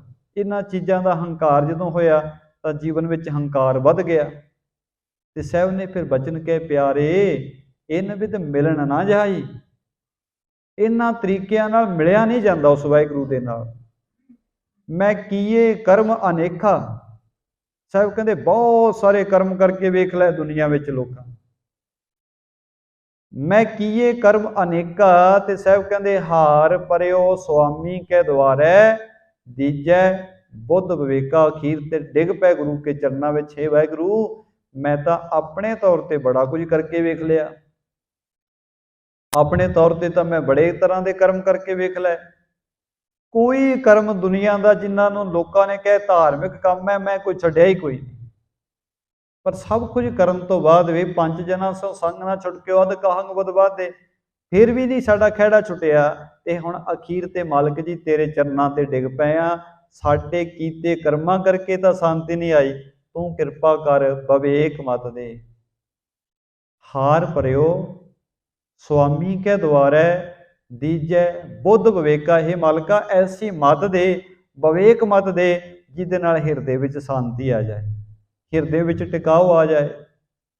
ਤੇ ਗੁਰੂ ਸਾਹਿਬ ਜੀ ਇਹਨਾਂ ਨੂੰ ਕਹਿੰਦੇ ਨੇ ਪੜ੍ਹੋ ਸੁਣੋ ਸਭ ਲੋਕ ਦਿਖਾਵਾ। ਕਹਿੰਦੇ ਪਿਆਰਿਓ ਤੁਸੀਂ ਪੜ੍ਹਦੇ ਜ਼ਰੂਰ ਹੋ, ਇਹਦੇ 'ਚ ਕੋਈ ਦੋ ਰਾਵਾ ਨਹੀਂ, ਤੁਸੀਂ ਬਚਨ ਸੁਣਦੇ ਵੀ ਹੋ, ਪਰ ਇਹ ਸਾਰਾ ਕੁਝ ਲੋਕ ਦਿਖਾਵੇ ਵਾਸਤੇ ਕਰ ਰਹੇ ਹੋ, ਆਪਣੇ ਵਾਸਤੇ ਨਹੀਂ ਕੁਝ ਕਰ ਰਹੇ। ਆਪਣੇ ਜੀਵਨ ਵਿੱਚ ਪਰਮੇਸ਼ਰ ਦੇ ਪ੍ਰੇਮ ਵਾਸਤੇ ਨਹੀਂ ਕੁਝ ਕਰ ਰਹੇ। ਆਸ ਕੈ ਪੌਨਿਕ ਸ਼ਬਦ ਇਲਾਵਾ ਸਾਹਿਬ ਜੀ ਨੇ ਫਿਰ ਬੰਦੇ ਦੇ ਜੀਵਨ ਦੇ ਹਾਲਾਤ ਬਿਆਨ ਕਰਦਿਆਂ ਇੱਕ ਪਾਵਨ ਸ਼ਬਦ ਸਤਿਗੁਰਾਂ ਨੇ ਉਚਾਰਨ ਕੀਤਾ ਹੈ। ਰੱਬੀ ਬਾਣੀ ਦਾ ਸ੍ਰੀ ਰਾਗ ਮਹੱਲਾ ਪਹਿਲਾ ਸ੍ਰੀ ਰਾਗ ਦੇ ਵਿੱਚ ਧੰਨ ਗੁਰੂ ਨਾਨਕ ਸਾਹਿਬ ਮਹਾਰਾਜ ਸੱਚੇ ਪਾਤਸ਼ਾਹ ਜੀ ਇਹ ਸ਼ਬਦ ਦਾ ਗਾਇਨ ਫਿਰ ਕਾਂਸੀ ਦੀ ਧਰਤੀ ਤੇ ਬਨਾਰਸ ਦੀ ਧਰਤੀ ਤੇ ਕਰ ਰਹੇ ਨੇ। ਲੱਭ ਕੁੱਤਾ ਕੂੜ ਚੂਹੜਾ ਠੱਗ ਖਾਦਾ ਮੁਰਦਾਰ, ਪਰ ਨਿੰਦਾ ਪਰ ਮਲ ਮੁਖ ਸੁਧੀ ਆਗਨ ਕ੍ਰੋਧ ਚੰਡਾਲ, ਰਸ ਕਸ ਆਪ ਸਲਾਹਣਾ ਏ ਕਰਮ ਮੇਰੇ ਕਰਤਾਰ। ਸ੍ਰੀ ਰਾਘਵੇ ਸਾਹਿਬਾਂ ਨੇ ਪਾਵਨ ਪਵਿੱਤਰ ਬਚਨ ਉਚਾਰਨ ਕੀਤਾ। ਇਹ ਸਾਡੇ ਸਾਰਿਆਂ ਦੇ ਜੀਵਨ ਦਾ ਇਹ ਸੱਚ ਹੈ। ਸਾਹਿਬ ਕਹਿੰਦੇ ਬੰਦੇ ਦੇ ਅੰਦਰ ਲੱਭ ਕੁੱਤਾ, ਜਿਵੇਂ ਕੁੱਤਾ ਹਰ ਵੇਲੇ ਭੌਂਕਦਾ ਹੈ, ਉਸੇ ਤਰ੍ਹਾਂ ਬੰਦੇ ਦੇ ਅੰਦਰ ਲਾਲਚ ਦਾ ਕੁੱਤਾ ਹਰੇਕ ਵੇਲੇ ਭੌਂਕੀ ਜਾਂਦਾ ਹੈ। ਇਹ ਕੁੱਤਾ ਕਦੇ ਚੁੱਪ ਨਹੀਂ ਹੁੰਦਾ ਬੰਦੇ ਦੇ ਜੀਵਨ ਵਿੱਚੋਂ। ਕਿਸੇ ਤੇ ਰਹਿਮਤ ਹੋ ਜਾਏ, ਗੁਰੂ ਸਾਹਿਬ ਦੀ ਕਿਰਪਾ ਹੋ ਜਾਏ, ਤੇ ਲਾਲਚ ਜਿਹੜਾ ਹੈ ਉਹ ਹੱਦ ਵਿੱਚ ਆ ਜਾਂਦਾ ਹੈ, ਕਿਸੇ ਨਾ ਕਿਸੇ ਸੀਮਾ ਵਿੱਚ ਆ ਜਾਂਦਾ ਹੈ। ਪਰ ਜਦੋਂ ਗੁਰੂ ਸਾਹਿਬ ਦੀ ਰਹਿਮਤ ਤੋਂ ਮਨੁੱਖ ਖਾਲੀ ਹੈ ਤੇ ਉਹਦੇ ਇਹ ਸੀਮਾ ਤੋਂ ਪਰੇ ਚਲਾ ਜਾਂਦਾ ਹੈ। ਫਿਰ ਬੰਦਾ ਬਹੁਤ ਲਾਲਚੀ ਹੋ ਜਾਂਦਾ ਹੈ। ਫਿਰ ਇਹ ਨਹੀਂ ਪਤਾ, ਕਿਉਂਕਿ ਜਿਸ ਵੇਲੇ ਕੁੱਤਾ ਹਲਕ ਜਾਵੇ ਉਹਦਾ ਕੋਈ ਪਤਾ ਨਹੀਂ, ਉਹ ਮਾਲਕ ਨੂੰ ਵੀ ਵੱਢ ਲਵੇ। ਉਸੇ ਤਰ੍ਹਾਂ ਜਿਹੜਾ ਬੰਦੇ ਦੇ ਅੰਦਰ ਲਾਲਚ ਦਾ ਕੁੱਤਾ ਹਰ ਵੇਲੇ ਭੌਂਕਦਾ, ਲੱਭ ਕੁੱਤਾ, ਇਹ ਜਦੋਂ ਹਲਕ ਜਾਂਦਾ ਹੈ, ਕਿਉਂਕਿ ਵੈਸੇ ਤਾਂ ਜੇ ਕੁੱਤਾ ਬੰਦੇ ਨੇ ਘਰ ਰੱਖਿਆ ਹੈ ਤਾਂ ਵਫਾਦਾਰ ਵੀ ਹੈ, ਭਾਵ ਕਿ ਕਿਸੇ ਹੱਦ ਵਿੱਚ ਰਹਿ ਕੇ ਤਾਂ ਗੁਰੂ ਸਾਹਿਬ ਨੇ ਕਿਹਾ ਕਿਰਤ ਕਰ। ਬੰਦਾ ਲਾਲਚ ਵਿੱਚ ਹੀ ਤੁਰਿਆ ਫਿਰਦਾ ਹੈ ਕਿ ਚਲੋ ਮੈਂ ਕਿਰਤ ਕਰਾਂਗਾ, ਕੁਝ ਕਮਾ ਕੇ ਲਿਆਵਾਂਗਾ। ਇੱਕ ਹੱਦਬੰਦੀ ਹੈ, ਕੋਈ ਨਾ ਕੋਈ ਸੀਮਾ ਹੈ। ਪਰ ਜਿਸ ਵੇਲੇ ਉਹ ਸੀਮਾ ਤੋਂ ਪਾਰ ਹੋ ਜਾਏ ਤੇ ਹਲਕਾ ਹੋ ਜਾਏ ਜਿਵੇਂ ਕੁੱਤੇ ਨੂੰ, ਫਿਰ ਵੱਢਣ ਲੱਗ ਪੈਂਦਾ ਸਾਰਿਆਂ ਨੂੰ। ਫਿਰ ਨਹੀਂ ਉਹ ਵੇਖਦਾ ਇਹ ਮੈਨੂੰ ਰੋਜ਼ ਭੋਜਨ ਖਵਾਉਣ ਵਾਲਾ ਹੈ, ਇਹਨੇ ਮੈਨੂੰ ਇੰਨੇ ਚਿਰ ਤੋਂ ਸੰਭਾਲ ਕੇ ਰੱਖਿਆ। ਹਲਕਿਆ ਹੋਇਆ ਪਾਗਲ ਹੋਇਆ ਕੁੱਤਾ ਹਰੇਕ ਨੂੰ ਵੱਢਦਾ ਹੈ। ਉਸੇ ਤਰ੍ਹਾਂ ਜਦੋਂ ਲਾਲਚ ਜਿਹੜਾ ਹੈ ਬੰਦੇ ਦਾ ਵੱਧ ਜਾਵੇ, ਬਹੁਤ ਵੱਧ ਜਾਵੇ, ਤੇ ਫਿਰ ਬੰਦਾ ਇਹ ਨਹੀਂ ਪਤਾ ਇਹ ਬੰਦੇ ਦੇ ਅੰਦਰਲਾ ਲਾਲਚ ਦਾ ਕੁੱਤਾ ਕਿਹਨੂੰ ਕੱਟ ਲਵੇ। ਇਹ ਪਤਾ ਨਹੀਂ ਕਿਹਨੂੰ ਕੱਟ ਲਵੇ, ਆਪਣਿਆਂ ਨੂੰ ਵੀ ਫਿਰ ਕੱਟਣ ਲੱਗ ਪੈਂਦਾ ਹੈ। ਫਿਰ ਇਹ ਨਹੀਂ ਪਤਾ ਮਾਤਾ ਪਿਤਾ ਨੂੰ ਵੀ ਕੱਟ ਲਵੇ, ਇਹ ਨਹੀਂ ਪਤਾ ਭਰਾਵਾਂ ਨਾਲ ਹੀ ਝਗੜਾ ਪਾ ਕੇ ਬੈਠ ਜਾਵੇ, ਇਹ ਨਹੀਂ ਪਤਾ ਦੋਸਤਾਂ ਮਿੱਤਰਾਂ ਨਾਲ ਹੀ ਬੇਈਮਾਨੀ ਕਰਨ ਲੱਗ ਪਵੇ। ਕਿਉਂਕਿ ਜਦੋਂ ਇਹ ਅੰਦਰਲਾ ਲਾਲਚ ਦਾ ਕੁੱਤਾ ਪਾਗਲ ਹੋ ਗਿਆ, ਇਹ ਸੀਮਾ ਤੋਂ ਬਾਹਰ ਹੋ ਗਿਆ, ਫਿਰ ਇਹਨੇ ਖਰਾਬੀਆਂ ਹੀ ਪੈਦਾ ਕਰਨੀਆਂ ਨੇ। ਗੁਰੂ ਸਾਹਿਬ ਕਹਿੰਦੇ ਬੰਦੇ ਦੇ ਅੰਦਰ ਪਹਿਲਾ ਲੱਭ ਕੁੱਤਾ, ਅੰਦਰ ਇੱਕ ਕੁੱਤਾ ਬੈਠਾ ਹੈ, ਬੜਾ ਭਿਆਨਕ ਹੈ ਵੀ। ਤੇ ਸਾਹਿਬ ਨੇ ਕਿਹਾ ਕੂੜ ਚੂਹੜਾ। ਹੁਣ ਚੂੜਾ ਸ਼ਬਦ ਆਪਾਂ ਪਿਛਲੇ ਦਿਨਾਂ ਵਿੱਚ ਵੀ ਵਿਚਾਰਿਆ ਸੀ। ਇਹ ਇੱਕ ਜਾਤ ਦਾ ਨਾਮ, ਜਿਹੜਾ ਜਾਤ ਪਾਤ ਦੇ ਨਾਮ ਤੇ ਸਮਾਜ ਵੰਡਿਆ ਹੋਇਆ, ਇੱਕ ਜਾਤ ਦਾ ਨਾਮ ਹੈ। ਪਰ ਗੁਰੂ ਸਾਹਿਬ ਜੀ ਉਹਨੂੰ ਜਾਤ ਦਾ ਨਾਮ ਨਹੀਂ ਮੰਨ ਰਹੇ। ਕਿਸੇ ਮਨੁੱਖ ਨੂੰ ਜਿਹਨੂੰ ਇੱਕ ਵਰਨ ਵਿਵਸਥਾ ਦੇ ਆਧਾਰ ਤੇ ਜਾਤ ਵਿੱਚ ਵੰਡਿਆ, ਗੁਰੂ ਸਾਹਿਬ ਨੇ ਉਸ ਦੀ ਗੱਲ ਨਹੀਂ ਕੀਤੀ। ਸਾਹਿਬ ਕਹਿੰਦੇ ਬੰਦੇ ਦੇ ਅੰਦਰ ਜਿਹੜਾ ਝੂਠ ਹੈ, ਅਸਲ ਵਿੱਚ ਬੰਦੇ ਦੇ ਅੰਦਰਲਾ ਝੂਠ ਹੀ ਚੂੜਾ ਹੈ, ਭਾਵ ਕਿ ਇਹ ਬੰਦੇ ਦਾ ਨੀਚ ਕਰਮ ਹੈ, ਇਹ ਬੰਦੇ ਦੀ ਮਾੜੀ ਜਾਤ ਹੈ। ਜਾਤ ਪਾਤ ਦੇ ਆਧਾਰ ਤੇ ਤਾਂ ਗੁਰੂ ਸਾਹਿਬ ਨੇ ਕਿਹਾ ਮਾਨਸ ਕੀ ਜਾਤ ਸਭ ਏਕੇ ਪਹਿਚਾਣ ਕੋ। ਵੈਸੇ ਤਾਂ ਸਾਰਾ ਸਮਾਜ ਇੱਕੋ ਹੀ ਜੋਤ ਹੈ, ਅਵਲ ਅੱਲ੍ਹੈ ਨੂਰ ਪਾਇਆ ਕੁਦਰਤ ਕੇ ਸਭ ਬੰਦੇ, ਏਕ ਨੂਰ ਤੇ ਸਭ ਜਗ ਉਪਜਿਆ ਕੌਣ ਭਲੇ ਕੋ ਮੰਦੇ। ਵੈਸੇ ਤਾਂ ਗੁਰੂ ਸਾਹਿਬ ਨੇ ਕਿਹਾ ਸਾਰੇ ਇੱਕੋ ਹੀ ਜੋਤ ਨੇ, ਉੱਥੇ ਨਹੀਂ ਕੋਈ ਫਰਕ ਰੱਖਿਆ। ਪਰ ਇੱਕ ਗੱਲ ਗੁਰੂ ਸਾਹਿਬ ਨੇ ਬਾਣੀ 'ਚ ਕਹੀ ਹੈ, ਪਿੱਛੇ ਵੀ ਆਪਾਂ ਵਿਚਾਰਿਆ ਸੀ, ਉਹ ਬੰਦਾ ਨੀਵੀਂ ਜਾਤ ਦਾ ਹੈ, ਖਸਮ ਵਿਸਾਰੈ ਤੇ ਕਮਜਾਤ, ਜਿਹਨੇ ਰੱਬ ਵਿਸਾਰਿਆ ਹੋਇਆ। ਮਾਲਕ ਨੂੰ ਵਿਸਾਰਨ ਵਾਲਾ ਮਨੁੱਖ ਤਾਂ ਕਮਜਾਤ ਹੈ, ਭਾਵ ਕਿ ਭੈੜੀ ਜਾਤ ਦਾ ਹੈਗਾ ਹੈ। पर जात पात के आधार पर जिहदे ते समाज वंडिया गुरु साहब ने उहनूं नहीं मन्निया। ते इत्थे भी साहब कहते ने पहली गल मनुख दे अंदर लालच दा कुत्ता है, लभ कुत्ता। दूसरा वचन क्या, कूड़ चूहड़ा। कहते बंदे दे अंदर जिहड़ा झूठ है इन्ना नीच है, यही बंदे दे अंदरला चूड़ा है, ये भंगी है। ठग खाधा मुर्दार। हुण वेखो ये साडे समाज की एक रीत रही है।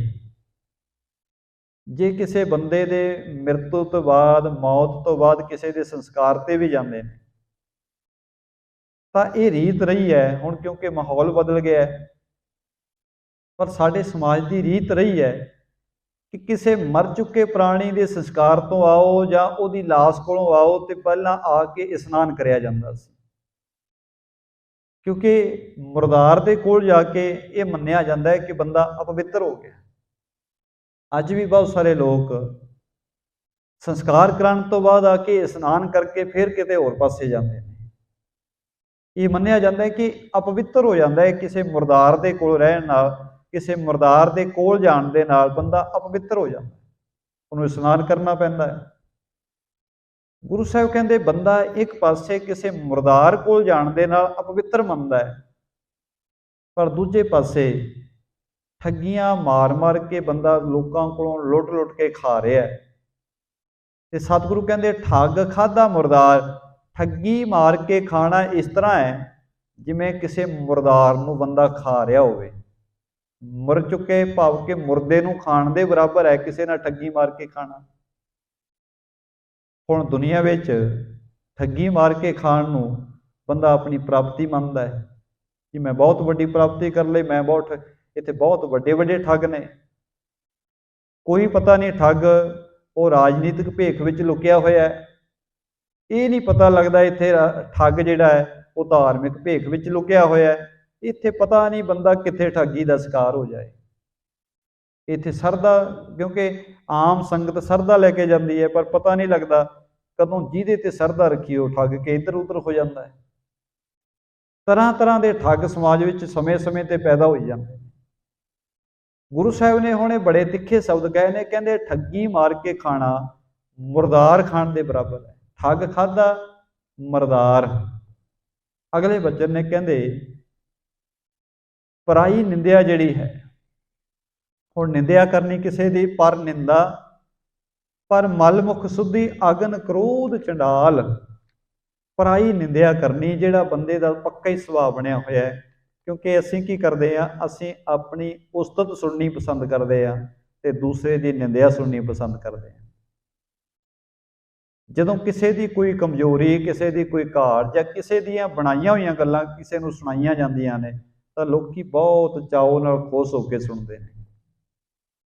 अपनी निंदिया नहीं कोई सुनना चाहुंदा ते दूसरे की उस्तत नहीं कोई सुननी चाहुंदा। बंदा कहता है समाज विच मैं हरेक मनुख की कोई ना कोई घाट जानता होवां तां जो मैं किसी नूं दस सकां कि फलाणे बंदे विच ये अवगुण ने। इहनूं बहुत वड्डी प्राप्ति भी दुनिया विच मन्निया जाता है। बंदा कहता जी मैनूं सारियां बारे पता है, फलाणा बंदा किवें दा है उहदे बारे भी मैनूं पता है, फलाणे बंदे विच किहड़ी घाट है इहदे बारे भी मैनूं पता है। हरेक बंदे की घाट दा मैनूं पता है, पर सच ये बंदे नूं अपने आप का कुछ भी पता नहीं कि मेरे विच किन्नियां घाटां ने। असीं अपने आप बारे नहीं जानते, असीं दूसरियां बारे बहुता जानते। इहनूं असीं वड्डी प्राप्ति मानते हैं कि मैनूं बड़ा कुछ पता है। हुण साहब जी अज वचन की करते हैं, कहते पराई निंदिया। जदों असीं पराई निंदिया करते हैं इस तरह है जिवें किसी की पराई गंदगी नूं मूँह विच पा रहा होवे कोई मुंडा। पराई मैल नूं मूँह विच पाउण दे बराबर है जिहड़ी पराई निंदिया करनी है। किसी मनुख की निंदिया करना दूसरे की मैल नूं अपने मूँह विच पाउण दे बराबर है। हुण क्योंकि असीं जदों किसी की निंदिया करते हैं, ये तो है नहीं कि बंदे दी चंगियाइयां की कोई निंदिया कर रहा हो कि जी बंदा सच बड़ा बोलता है, जी बंदा धर्मी बड़ा है, इस तरह थोड़ा कोई निंदिया करता। जदों निंदिया करनी है फिर बंदे दे उत्ते इस तरह दी गल्लां असीं करदे हां जिहड़ियां असल विच बंदे विच ना भी होण, उहनूं ही निंदिया कहा जाता है। अपने कोल बना के किसी वास्ते गल्लां करी जाणियां। ਕਿਸੇ ਨੂੰ ਬਦਨਾਮ ਕਰਨ ਵਾਸਤੇ ਤਰ੍ਹਾਂ ਤਰ੍ਹਾਂ ਦੀਆਂ ਗੱਲਾਂ ਕਰਨੀਆਂ, ਉਹ ਨਿੰਦਿਆ ਕਹਾਉਂਦੀ ਹੈ। ਤੇ ਗੁਰੂ ਸਾਹਿਬ ਕਹਿੰਦੇ ਭਲਿਆ ਇਹ ਯਾਦ ਰੱਖ, ਪਰਾਈ ਨਿੰਦਿਆ ਕਰਨਾ ਪਰਾਈ ਮੈਲ ਆਪਣੇ ਮੂੰਹ ਵਿੱਚ ਪਾਉਣ ਦੇ ਬਰਾਬਰ ਹੈ। ਪਰ ਨਿੰਦਾ ਪਰ ਮਲਮੁਖ ਸੁੱਧੀ, ਸਾਰੀ ਸਮੂਲਚੀ ਮੈਲ ਜਿਹੜੀ ਹੈ ਉਹ ਆਪਣੇ ਮੂੰਹ ਵਿੱਚ ਪੈ ਰਹੀ ਹੈ। ਭਾਵ ਕਿ ਅਸੀਂ ਦੂਜੇ ਦੇ ਔਗੁਣਾਂ ਦੀ ਗੱਲ ਕਰ ਰਹੇ ਹਾਂ, ਔਗੁਣਾਂ ਦੀ ਮੈਲ ਅਸੀਂ ਆਪਣੇ ਮੂੰਹ ਵਿੱਚ ਪਾਈ ਜਾ ਰਹੇ ਹਾਂ। ਇਸੇ ਕਰਕੇ ਗੁਰੂ ਸਾਹਿਬ ਨੇ ਕਿਹਾ ਭਲਿਆ ਨਿੰਦਿਆ ਨਾ ਕਰ ਕਿਸੇ ਦੀ। ਹਾਂ, ਦੂਸਰਾ ਵਚਨ ਇਹ ਵੀ ਗੁਰੂ ਕੀ ਬਾਣੀ ਵਿੱਚ ਹੈ, ਸੱਚ ਨੂੰ ਸੱਚ ਕਹਿਣ ਦੀ ਹਿੰਮਤ ਰੱਖ। ਜਿੱਥੇ ਸੱਚ ਕਹਿਣ ਦੀ ਜ਼ਰੂਰਤ ਹੈ, ਕਿਉਂਕਿ ਨਿੰਦਿਆ ਕਰਨ ਵਾਲਾ ਮਨੁੱਖ ਜਿਹੜਾ ਹੈ ਉਹ ਸੱਚ ਨੂੰ ਸੱਚ ਨਹੀਂ ਕਹਿ ਸਕਦਾ। ਨਿੰਦਿਆ ਕਰਨ ਵਾਲਾ ਮਨੁੱਖ ਹਮੇਸ਼ਾ ਪਿੱਠ ਪਿੱਛੇ ਨਿੰਦਿਆ ਕਰਦਾ ਹੈ। ਉਹ ਮੂੰਹ ਤੇ ਨਹੀਂ ਕਿਸੇ ਨੂੰ ਕੁਝ ਕਹਿ ਪਾਏਗਾ, ਉਹ ਪਿੱਠ ਪਿੱਛੇ ਨਿੰਦਿਆ ਕਰੇਗਾ, ਬਣਾ ਬਣਾ ਕੇ ਗੱਲਾਂ ਦੱਸੇਗਾ। ਪਰ ਗੁਰੂ ਸਾਹਿਬ ਕਹਿੰਦੇ ਨੇ ਜਿੱਥੇ ਸੱਚ ਬੋਲਣ ਦੀ ਜ਼ਰੂਰਤ ਹੈ, ਜਿੱਥੇ ਸੱਚ ਬੋਲਣਾ ਚਾਹੀਦਾ ਤੈਨੂੰ, ਉੱਥੇ ਨਾ ਚੁੱਪ ਕਰ, ਸੱਚ ਬੋਲ। ਪਰ ਕਿਸੇ ਦੇ ਬਾਰੇ ਆਪਣੇ ਕੋਲੋਂ ਬਣਾ ਕੇ ਝੂਠੀਆਂ ਗੱਲਾਂ ਨਾ ਕਰ, ਇਹ ਨਿੰਦਿਆ ਹੈ। ਇਸ ਕਰਮ ਤੋਂ ਬਚ, ਕਿਉਂਕਿ ਵੈਸੇ ਤਾਂ ਗੁਰੂ ਕਾ ਬਚਨ ਹੈ, ਬੋਲ ਸੁਧਰਮੀ ਅੜਿਆ ਮੋਨ ਕਤ ਧਾਰੀ ਰਾਮ। ਧਰਮੀ ਕਹਾਉਣ ਵਾਲੇ ਬੰਦਿਆ ਚੁੱਪ ਕਿਉਂ ਹੈ? ਜਿੱਥੇ ਬੋਲਣ ਦੀ ਜ਼ਰੂਰਤ ਹੈ ਉੱਥੇ ਸੱਚ ਬੋਲ। ਹੁਣ ਗੁਰੂ ਸਾਹਿਬ ਕਹਿੰਦੇ ਨੇ ਜੇ ਕੋਈ ਹੁਣ ਬੰਦੇ ਦੇ ਜੀਵਨ ਵਿੱਚ ਸ਼ਾਂਤੀ ਕਿਉਂ ਨਹੀਂ ਆ ਰਹੀ? ਬੰਦਾ ਪਾਠ ਵੀ ਕਰ ਰਿਹਾ ਹੈ, ਸੇਵਾ ਵੀ ਕਰ ਰਿਹਾ ਹੈ, ਪਰ ਨਿੰਦਿਆ ਬੰਦਾ ਤਿਆਗਣਾ ਨਹੀਂ ਚਾਹੁੰਦਾ। ਇਹ ਸਾਨੂੰ ਇਹ ਚਸਕਾ ਬਣ ਜਾਂਦਾ ਹੈ ਬੰਦੇ ਨੂੰ। ਨਿੰਦਿਆ ਕਰਨਾ ਤੇ ਸੁਣਨਾ ਇਹ ਬਹੁਤ ਵੱਡਾ ਚਸਕਾ ਹੈ, ਇੱਕ ਸਵਾਦ ਹੈ। ਕਿਸੇ ਦੀ ਨਿੰਦਿਆ ਹੋ ਰਹੀ ਹੋਵੇ, ਅਸੀਂ ਕਿੰਨਾ ਸਮਾਂ ਸੁਣੀ ਜਾਵਾਂਗੇ, ਬੰਦੇ ਨੂੰ ਪਤਾ ਹੀ ਨਹੀਂ ਲੱਗਦਾ। ਕਿਸੇ ਦੀ ਨਿੰਦਿਆ ਬੰਦਾ 2 ਘੰਟੇ ਵੀ ਸੁਣ ਲਏਗਾ, ਪਰ ਆਪਣੀ ਨਿੰਦਿਆ ਹੋਣ ਲੱਗ ਪਏ ਬੰਦੇ ਕੋਲ ਨਹੀਂ ਸੁਣੀ ਜਾਂਦੀ। ਰੱਬ ਦੇ ਪਿਆਰੇ ਨਿੰਦਿਆ ਤੋਂ ਨਹੀਂ ਡਰੇ, ਕਿਉਂ? ਕਿਉਂਕਿ ਉਹਨਾਂ ਦਾ ਰਸਤਾ ਚੰਗਾ ਸੀ, ਸੱਚ ਦੇ ਰਸਤੇ ਤੇ ਤੁਰੇ ਹੋਏ ਸਨ। ਰੱਬ ਦੇ ਪਿਆਰਿਆਂ ਨੇ ਤਾਂ ਇਹ ਬਚਨ ਕਹੇ, ਕਹਿਣ ਲੱਗੇ ਨਿੰਦੋ ਨਿੰਦੋ ਮੋਕੋ ਲੋਗ ਨਿੰਦੋ, ਨਿੰਦਾ ਜਨ ਕੋ ਖਰੀ ਪਿਆਰੀ। ਹੁਣ ਇਹ ਕਿੰਨਾ ਨੇ ਬਚਨ ਕਹੇ? ਹੁਣ ਜੇ ਬੰਦਾ ਸੱਚਮੁੱਚ ਭੈੜੇ ਬੁਰੇ ਰਸਤੇ ਤੇ ਚੱਲ ਰਿਹਾ ਹੈ, ਕੋਈ ਸਮਾਜ ਦਾ ਨੁਕਸਾਨ ਕਰ ਰਿਹਾ, ਕੋਈ ਨਸ਼ੇ ਵੇਚ ਰਿਹਾ, ਤੇ ਉਹ ਇਹ ਵਚਨ ਕਵੇ ਜੀ ਗੁਰੂ ਸਾਹਿਬ ਨੇ ਕਿਹਾ ਜੇ ਨਿੰਦਿਆ ਕਰਨੀਆਂ ਕਰੀ ਜਾਓ, ਸਾਨੂੰ ਬੜੀ ਪਿਆਰੀ ਲੱਗਦੀ। ਉਹਨਾਂ ਵਾਸਤੇ ਵਚਨ ਨਹੀਂ ਹਨ ਜਿਹੜੇ ਪਹਿਲਾਂ ਹੀ ਮਾੜੇ ਕਰਮ ਕਰ ਰਹੇ ਨੇ। ਉਹਨਾਂ ਨੂੰ ਤਾਂ ਆਪਣੇ ਜੀਵਨ ਵਿੱਚ ਜੇ ਨਿੰਦਿਆ ਹੋ ਰਹੀ ਹੈ ਸਾਡੇ ਕਰਮਾਂ ਕਰਕੇ, ਸਾਨੂੰ ਵੇਖਣਾ ਪਏਗਾ ਕਿਉਂ ਹੋ ਰਹੀ ਹੈ। ਰੱਬ ਦੇ ਪਿਆਰੇ ਇਸ ਕਰਕੇ ਕਹਿੰਦੇ ਨੇ ਸਾਡੀ ਨਿੰਦਿਆ ਕਰਨ ਵਾਲੇ ਉਹ ਕਰਦੇ ਰਹੋ, ਸਾਨੂੰ ਕੋਈ ਪਰਵਾਹ ਨਹੀਂ, ਕਿਉਂਕਿ ਉਹਨਾਂ ਨੂੰ ਪਤਾ ਹੈ ਜਿਸ ਰਸਤੇ ਤੇ ਅਸੀਂ ਤੁਰ ਰਹੇ ਹਾਂ ਇਹਦੇ ਵਿੱਚ ਪਾਪ ਕੋਈ ਨਹੀਂ। ਸੱਚ ਦੇ ਰਸਤੇ ਤੇ ਤੁਰਿਆ ਜੇ ਨਿੰਦਿਆ ਹੋਵੇ, ਉਹ ਜੀਵਨ ਵਿੱਚ ਹੋਰ ਚੰਗੇ ਕਾਰਜ ਕਰਦੀ ਹੈ। ਕਿਉਂਕਿ ਭਗਤ ਜਨ ਕਹਿੰਦੇ ਨੇ ਜੇ ਨਿੰਦਿਆ ਹੋ ਰਹੀ ਹੈ ਤਾਂ ਬੰਦੇ ਨੂੰ ਆਪਣੇ ਆਪ ਨੂੰ ਵੇਖਣ ਦਾ ਮੌਕਾ ਮਿਲਦਾ ਹੈ, ਮੇਰੇ ਅੰਦਰ ਸੱਚਮੁੱਚ ਕਮੀਆਂ ਤਾਂ ਨਹੀਂ। ਜੇ ਉਹ ਕਮੀਆਂ ਹੈਗੀਆਂ ਨੇ ਮੈਂ ਦੂਰ ਕਰਾਂ, ਜੇ ਕਮੀਆਂ ਨਹੀਂ ਹਨ ਤੇ ਲੋਕ ਨਿੰਦਿਆ ਕਰ ਰਹੇ ਨੇ ਤਾਂ ਕੋਈ ਪਰਵਾਹ ਨਹੀਂ ਕਰਦੇ ਰਹਿਣ। ਗੁਰੂ ਸਾਹਿਬ ਜੀ ਉਹਨਾਂ ਨੂੰ ਸਮਝਾ ਰਹੇ ਨੇ, ਕਹਿਣ ਲੱਗੇ ਬੰਦੇ ਦੇ ਅੰਦਰ ਜਿਹੜੀ ਪਰਾਈ ਨਿੰਦਿਆ ਦੀ ਬਿਰਤੀ ਹੈ, ਇਸ ਤਰ੍ਹਾਂ ਦੀ ਹੈ ਜਿਵੇਂ ਪਰਾਏ ਬੰਦੇ ਦੀ ਮੈਲ ਖਾ ਰਿਹਾ ਹੋਵੇ ਬੰਦਾ। ਪਰ ਨਿੰਦਾ ਪਰ ਮਲਮੁਖ ਸੁੱਧੀ ਅਗਨ ਕ੍ਰੋਧ ਚੰਡਾਲ। ਅਗਲਾ ਵਚਨ ਹੈ ਜਿਹੜੀ ਬੰਦੇ ਦੇ ਅੰਦਰ ਕ੍ਰੋਧ ਦੀ ਬਿਰਤੀ ਹੈ, ਕਿਉਂਕਿ ਕ੍ਰੋਧ ਜਿਹੜਾ ਹੈ, ਜਿਸ ਵੇਲੇ ਕ੍ਰੋਧ ਬੰਦੇ ਨੂੰ ਆਉਂਦਾ ਹੈ ਬੰਦੇ ਦੀ ਮੱਤ ਭੁੱਲ ਜਾਂਦੀ ਹੈ, ਉਹਦੀ ਦਿਮਾਗ ਨਾਲ ਉਹ ਬੰਦੇ ਦਾ ਕਨੈਕਸ਼ਨ ਟੁੱਟ ਜਾਂਦਾ ਹੈ। ਜਿਸ ਵੇਲੇ ਵੀ ਕ੍ਰੋਧ ਆਏਗਾ, ਕ੍ਰੋਧ ਵਿੱਚ ਬੰਦਾ ਇਹੋ ਜਿਹੇ ਸ਼ਬਦ ਬੋਲਦਾ ਹੈ, ਫਿਰ ਬਾਅਦ ਵਿੱਚ ਬੰਦਾ ਕਹਿੰਦਾ ਜੀ ਮੈਨੂੰ ਪਤਾ ਹੀ ਨਹੀਂ ਲੱਗਿਆ, ਮੈਂ ਇੰਨਾ ਕੁਝ ਬੋਲ ਦਿੱਤਾ, ਮੈਨੂੰ ਨਹੀਂ ਪਤਾ ਲੱਗਿਆ, ਮੈਂ ਕਿਸੇ ਨੂੰ ਕੁਝ ਮਾਰ ਵੀ ਦਿੱਤਾ ਕ੍ਰੋਧ ਵਿੱਚ ਆ ਕੇ, ਮੈਨੂੰ ਨਹੀਂ ਪਤਾ ਲੱਗਿਆ। ਕਿਉਂ? ਕਿਉਂਕਿ ਕ੍ਰੋਧ ਇੰਨਾ ਜ਼ਿਆਦਾ ਵੱਧ ਗਿਆ ਸੀ।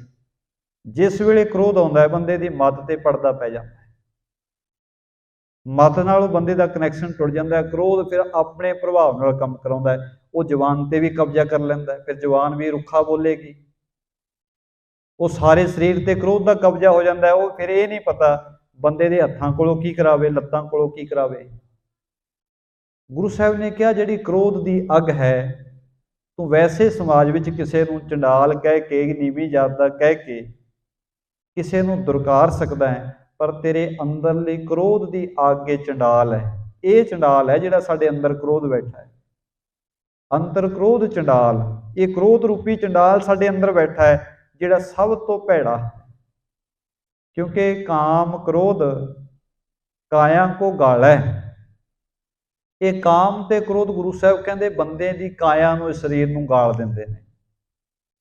जीवन विच इन्ने औगण आ जाते ने, काम क्रोध काया को गाल है, जो कंचन सुहागा ढल है। कहते जिमें सुनियार कोल जाइए, वो सुनियार जो सोने नूं पिघलांदा है, ਉਹਦੇ ਵਿੱਚ सुहागा नाम का एक पाउडर पाउंदा है, जिहदे नाल सोना छेती पिघल जाता है। उस तरह ही कहते काम ते क्रोध जिहड़ा है, ये बंदे दे जीवन विच ऐसी घाट है जिहड़े बंदे दे जीवन नूं गाल के रख दिंदा।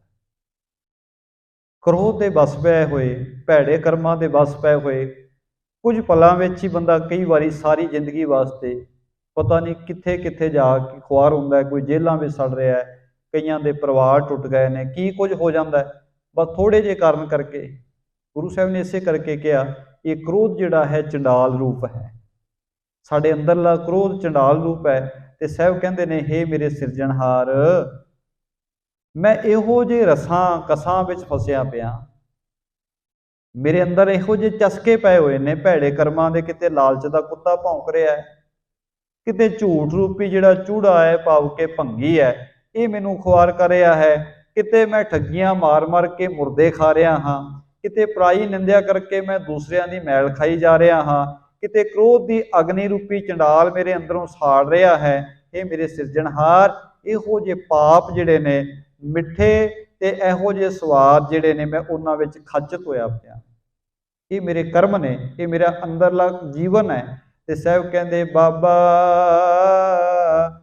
बोलिए पत होए, उत्तम से दर उत्तम कहिए, नीच कर्म बह रोए। हे बाबा ऐसे बचन बोलिए जिन्हां नाल बोलिया इज्जत प्राप्त होवे। उत्तम से दर उत्तम कहिए, वो उत्तम हन जिहड़े परमात्मा जी के दर ते उत्तम कहे जाते, जिन्हां नूं वाहिगुरू कहे कि सचमुच प्यारे, बड़े प्यारे ने, बड़े उत्तम ने। पर जिहड़े नीच कर्मां वाले मनुख ने, नीच कर्म वह रोए, भैड़े कर्मां वाले नीच कर्मां वाले मनुख अपने अमलों करके, अपने कर्मां करके बैठ के विरलाप करते हैं। भाव के माड़े कर्म वाले मनुखों के जीवन में हमेशा ही विरलाप ही है, रोना ही है। उन्होंने जीवन में कदे भी उच्चमता नहीं मिलती, कदे भी वाहिगुरू के घर का प्रेम उन्होंने प्राप्त नहीं होता। तो साहब जी फिर किरपा करके समझाते ने, रस सोयना रस रूपा कामण, रस परमल की वास। हुण मनुख जिन्ने असी सारे प्राणी हाँ, कोई ना कोई चस्का बंदे नूं लग्या होया है, कोई ना कोई स्वाद जिहड़ा है, कोई चस्का है। गुरु साहब ने उन्हां चस्कियां का जिक्र किया, क्योंकि गुरु की बाणी विच सतगुरां ने बड़ियां प्यारियां उदाहरणां दित्तियां ने। साहब कहते ने दुनिया दे विच कुछ ऐसे पशु ने, कुछ ऐसे पंछी ने जिन्हां नूं एक एक चस्का सी, एक एक स्वाद सी। जिस तरह हिरन नूं जिहड़ा हिरन है, मिर्ग असीं कह दिंदे आ, हिरन नूं राग सुणन दा चस्का सी, ते शिकारी नूं पता हुंदा है कि जिहड़ा हिरन है इहनूं जे फड़ना है, इहनूं घंडे हेड़े दा राग सुनाना पएगा। ते शिकारी की करते हैं, घंडे हेड़े का राग वजाते हैं। जिस वेले वो राग उठता है, घंडे हेड़े का राग जंगल में वजाया जाता है, उस वेले हिरन भुल जाता है कि ये मैनू फड़न वास्ते एक जाल लाया जा रहा है, एक यतन किया जा रहा है। क्योंकि उन्होंने स्वाद है उस राग नूं सुनन दा, ते हिरन नूं जदों आवाज़ सुनदी है, राग सुनदा है, वो दौड़िया आउंदा है ते आके उत्थे खड़ा हो जाता है जिथे घंडे हेड़े का राग वज रहा हो, जिथे वो संगीतक धुन उठ रही होवे, उत्थे आके वो ये भुल जाता है सामने शिकारी मैनू फड़न वास्ते खड़ा है। इन्ना मस्त हो जाता है उस राग विच, आके शिकारी अगे सिर झुका के खड़ जाता है। शिकारी उस वेले उहदा शिकार कर लेंदे ने। उहनूं कल्ला कन्नां दा सुणन दा चस्का सी, भाव कि उहनूं कन्नां नूं आवाज़ प्यारी लगदी सी, उन्हें की किया, उन्होंने शिकारी दे वस पा दिता। ते दूसरा है भौरा।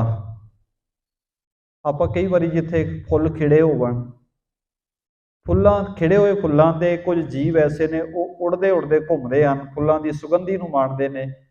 ਉਹਨਾਂ ਜੀਵਾਂ ਨੂੰ ਭੌਰਾ ਕਿਹਾ ਜਾਂਦਾ ਹੈ। ਇੱਕ ਤਾਂ ਸ਼ਹਿਦ ਦੀਆਂ ਮੱਖੀਆਂ ਹੁੰਦੀਆਂ ਨੇ, ਇੱਕ ਭੌਰਾ ਹੁੰਦਾ। ਹੁਣ ਜਿਹੜਾ ਭੌਰਾ ਹੈ ਉਹ ਸ਼ਹਿਦ ਇਹਨਾਂ ਫੁੱਲਾਂ ਦੀ ਸੁਗੰਧੀ ਨੂੰ ਮਾਣਨ ਵਾਸਤੇ ਆਉਂਦਾ ਹੈ। ਉਹ ਆਉਂਦਾ ਕਮਲ ਦੇ ਫੁੱਲ 'ਤੇ ਬੈਠ ਜਾਂਦਾ ਹੈ। ਰਸ ਚੂਸਣ ਵਿੱਚ, ਰਸ ਨੂੰ ਪੀਣ ਵਿੱਚ ਇੰਨਾ ਮਸਤ ਹੋ ਜਾਂਦਾ ਹੈ, ਉਹ ਭੁੱਲ ਜਾਂਦਾ ਹੈ ਕਿ ਹੁਣ ਸ਼ਾਮ ਦਾ ਸਮਾਂ ਹੋ ਗਿਆ।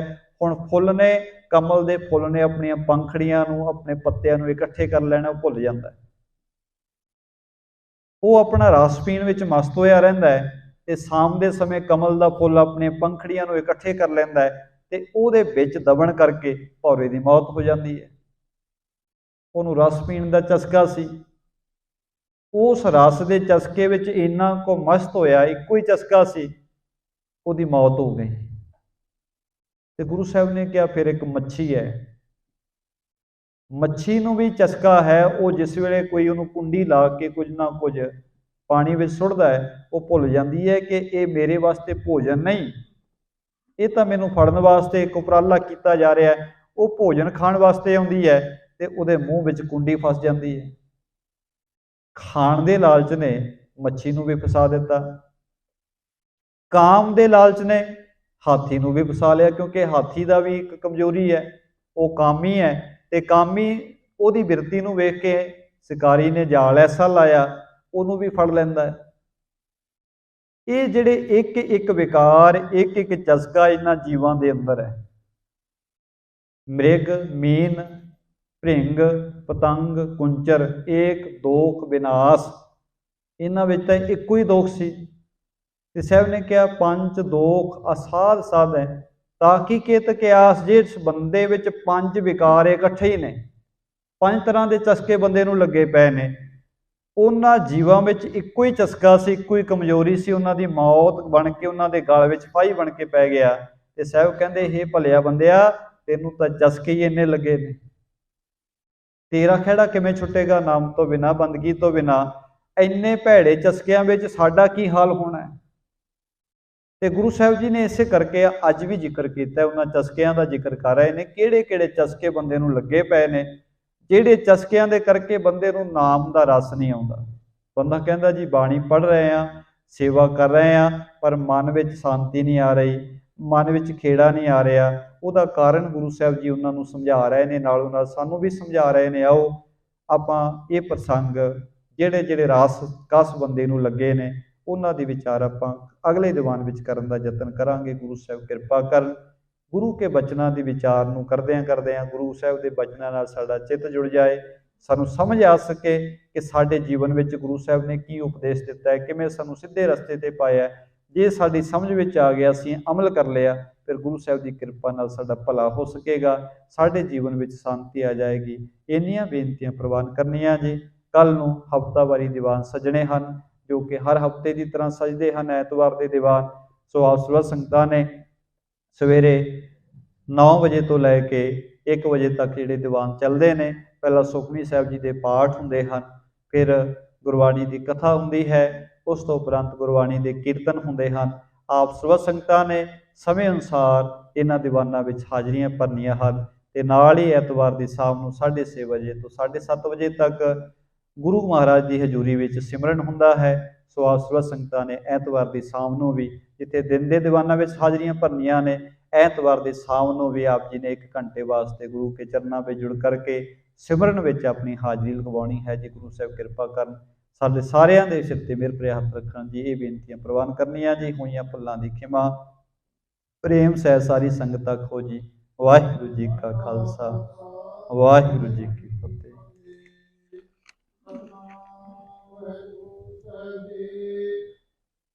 ਜੇਤਾ ਸਮੁੰਦ ਸਾਗਰ ਨੀਰ ਭਰਿਆ, ਇਤੇ ਔਗਾਵੇ ਦਇਆ ਕਰੋ ਕਿਸ਼ਮ ਹੀ ਹੋ ਪਾਓ, ਗੁਰੂ ਦੇ ਪੱਥਰ ਤਾਰੇ।